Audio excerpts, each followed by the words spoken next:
안녕하세요, 소나드입니다. 여러분은 돈 관리를 어떻게 하고 계신가요?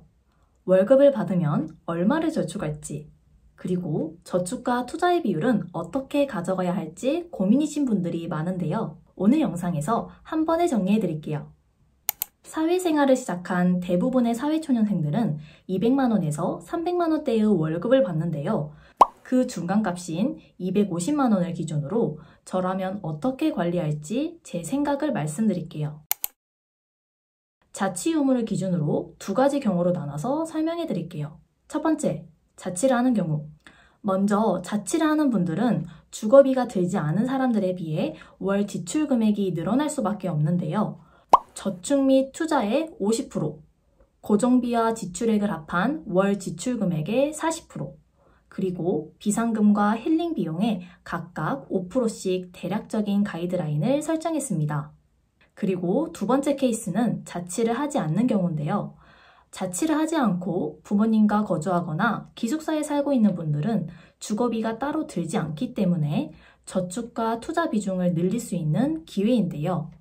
자취를 하는 사람보다 더 비중을 높여서 저축과 투자의 65%, 고정비와 지출액을 합한 월 지출 금액의 25%, 그리고 비상금과 힐링 비용에 똑같이 각각 5%씩을 설정했습니다. 이 비율은 각자의 상황에 따라 차이가 있을 수 있으니 본인의 상황에 맞게 비율을 조정해가며 자신에게 딱 맞는 비율을 찾는 것이 중요합니다. 자, 그러면 어떻게 월급 관리를 하면 좋을지 구체적으로 말씀드릴게요. 지금 보고 계시는 두 가지 케이스는 비율 차이만 있기 때문에 자취하는 분들 기준으로 설명해 드릴게요. 첫 번째는 주택 청약입니다. 제가 지역별 예치 금액을 다 채우지 못했다면 10만원을 넣었을 겁니다. 만약에 지역별 예치 금액을 다 넣은 분들은 굳이 추가 납부를 안 해도 될 것 같아요. 예치 금액을 다 채웠는데 청약통장에 계속 넣고 있는 분들은 바로 국민주택 청약 때문인데요. 여기서 청약에 대해 간단하게 설명하면 우리가 청약으로 넣을 수 있는 주택은 크게 두 종류가 있습니다. 바로 국민주택과 민영주택인데요. 국민주택은 LH나 휴먼시아 등 국가나 지자체에서 건설하는 전용 8호 이하의 주택이에요. 그리고 민영주택은 국민주택을 제외한 나머지 주택인데요. 그런데 우리가 놓치고 있는 것이 있는데요. 바로 저희 같은 20대들은 국민주택에 당첨되기 위한 점수대가 되려면 최소 15년 이상이 걸려요. 이 영상을 보고 있는 분들은 더 일찍 내 집 마련을 하고 싶잖아요. 그래서 너무 20대부터 국민주택 청약에 올인해서 생각할 필요는 없을 것 같아요. 따라서 저희 같은 2030 세대들은 내 집 마련의 기회를 잡을 수 있게 청약통장은 기본만 세팅해 놓자, 이렇게 접근하시는 것이 좋습니다. 두 번째는 저축과 투자입니다. 많은 분들이 어느 정도 종잣돈을 만들고 나서 투자를 시작하면 좋을지, 아니면 소액으로 조금씩 사보면서 종잣돈을 모아가는 게 좋을지 고민이 많은데요. 저는 첫 투자를 시작하는 분들은 두 번째 방법을 추천드립니다. 바로 종잣돈을 모아가면서 소액으로 주식 투자를 시작해보는 것입니다. 예를 들어 내가 한 달에 90만원씩은 적금을 넣고 나머지 10만원은 아껴놨다가 ETF 한 주를 사는 거예요. 저는 목돈을 모으기까지 무조건 저축만 하는 것보다는 돈을 적금으로 모아가면서 소액으로 주식 투자 경험을 쌓는 것이 중요하다고 생각해요. 예를 들어 적금으로 5천만원을 모았다고 가정해 볼게요. 대부분의 사람들은 이제 종잣돈도 어느 정도 생겼으니 투자를 시작해 볼까 하시는데요. 투자를 처음 시작한 이 시기에는 경험이 부족하기 때문에 주변의 유혹에 흔들리기 정말 쉬워요. 여러분이 조급한 마음 저도 잘 압니다. 하지만 투자는 조급함이 가장 큰 적이라는 것을 명심하셔야 합니다. 저도 경험이 부족한 시절에는 남들이 돈 벌었다는 말에 레버리지와 단타 투자를 한 적이 있는데요. 결국 손실을 보고 손절한 경험이 있습니다. 이렇게 처음 투자를 시작할 때는 소액 투자로 경험을 쌓는 것이 중요한데요. 여기서 가장 중요한 점은 투자 공부를 병행하는 겁니다. 투자 공부는 거창한 게 아니라 내가 어떤 마인드로 투자해야 하는지, 그리고 왜 투자해야 하는지를 이해하는 겁니다. 저는 이 세 가지 책이 초보자 시절에 마인드를 잡기 좋았습니다. 적금이 만기되는 1년 동안 우리는 소액 투자를 경험해 보면서 투자 경험치를 쌓았습니다. 그럼 이제 ISA 계좌에서 매달 적금하듯이 미국 지수 ETF를 적립식으로 사모으는 겁니다. 우리가 주식 투자를 계속하다 보면 세금이 신경 쓰이게 되는데요. ISA 계좌를 활용하면 세금을 안 낼 수도 있습니다. 현재 기준으로 서민형은 400만원, 일반형은 200만원까지 비과세 혜택이 가능한데요. 일반형을 기준으로 200만원 한도 내에서는 세금을 내지 않습니다. 만약 200만원이 넘어간다 하더라도 그 초과분에 대해서는 9.9%의 세금만 내면 됩니다. 저라면 IS 계좌를 통해 S&P 500과 나스닥 100 같은 지수 ETF를 6대4 비중으로 꾸준히 모아갈 겁니다. 이 비율은 개인의 성향에 따라 달라지기 때문에 내가 만약 공격적인 성향이라면 나스닥 비중을 높게 가져가시는 것을 추천드리고 보수적인 성향이라면 S&P 500 지수를 높게 가져가시면 됩니다. 이렇게 3년에서 5년 동안 마음먹고 시드머니를 모으고 싶은 분들은 ISA 계좌를 적극적으로 활용하시는 것을 추천드릴게요. 그런데 연금저축계좌랑 ISA 계좌에서 미국 지수 ETF를 투자하면 겹치는 게 아니에요? 우리는 투자를 할 때 투자 기간과 목적이 있어야 하는데요.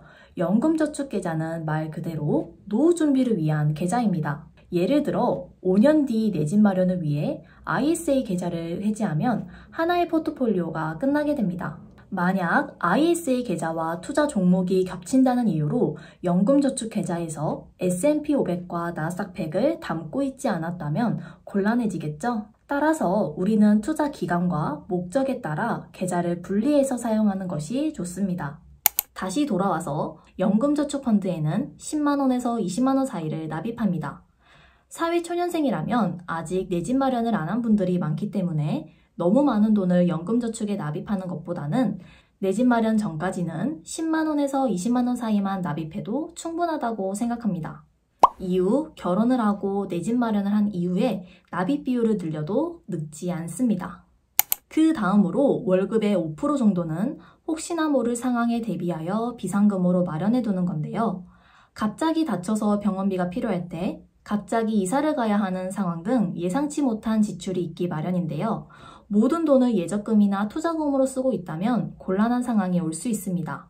그래서 월급의 일정 부분은 비상금으로 따로 빼두는 것이 좋습니다.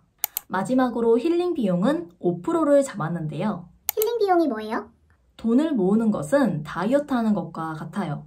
갑자기 무리한 다이어트를 하면 요요가 오듯이 처음부터 소비를 과하게 틀어막으면 소비 욕구가 점점 커지더라고요. 재테크는 결국 장기전이기 때문에 매월 10만원 전후로 내가 좋아하고 행복감을 느끼는 곳에 쓸 수 있는 힐링 비용을 마련해 두는 것이 좋습니다.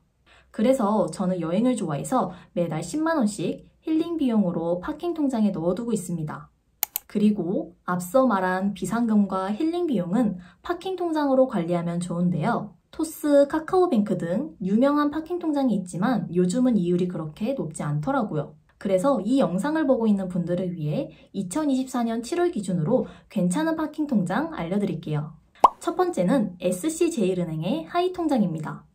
하이 통장은 7월 1일에 출시된 따끈따끈한 통장인데요. 올해 12월 31일까지 첫 가입한 모든 분들께 잔액에 상관없이 3.4%의 이자를 주는 파킹 통장입니다. 납입 금액 제한도 없고 구간별 이율도 다르게 적용하지 않기 때문에 괜찮더라고요. 두 번째는 OK저축은행의 짠테크 통장입니다. 50만원 이하로 이율 높은 파킹 통장에 넣어두고 싶다 하시는 분들은 OK저축은행 짠테크 파킹 통장 추천해드릴게요. 짠테크 통장은 50만원 이하까지 무려 7%의 이자를 주는데요. 요즘 같은 시기에 연 7%의 이자라니 50만원 이하의 돈을 보관하기 딱 좋은 통장이에요. 50만원 초과부터 1억 이하까지는 세전 연 3.3%로 괜찮은 파킹 통장입니다. 마지막으로 간단하게 총정리를 해보겠습니다. 먼저 자취 유무를 기준으로 자취를 하는 사람은 50, 40, 5의 비율로 나누고 자취를 하지 않은 사람은 저축과 투자의 비중을 더 늘려서 65, 25, 5의 비율로 나눕니다.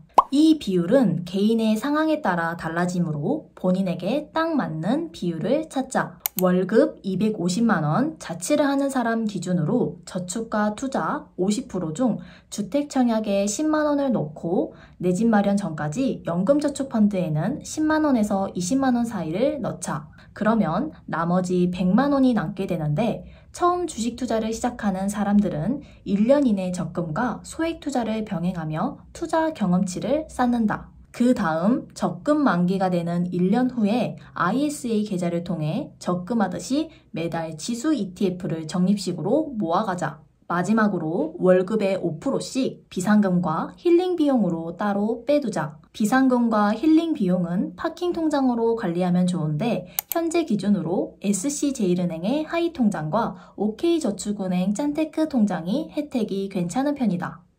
이 영상을 보고 차근차근 시작하신 분들은 분명 시간이 흘렀을 때 아, 그때 시작하길 정말 잘했구나 하며 스스로를 자랑스럽게 여기실 거예요. 미래의 나를 위해 미리 준비해둔다는 생각으로 지치지 말고 끝까지 같이 해보자고요. 오늘 영상도 도움 되셨다면 구독, 좋아요, 알림 설정 부탁드립니다. 오늘도 끝까지 시청해주셔서 감사합니다.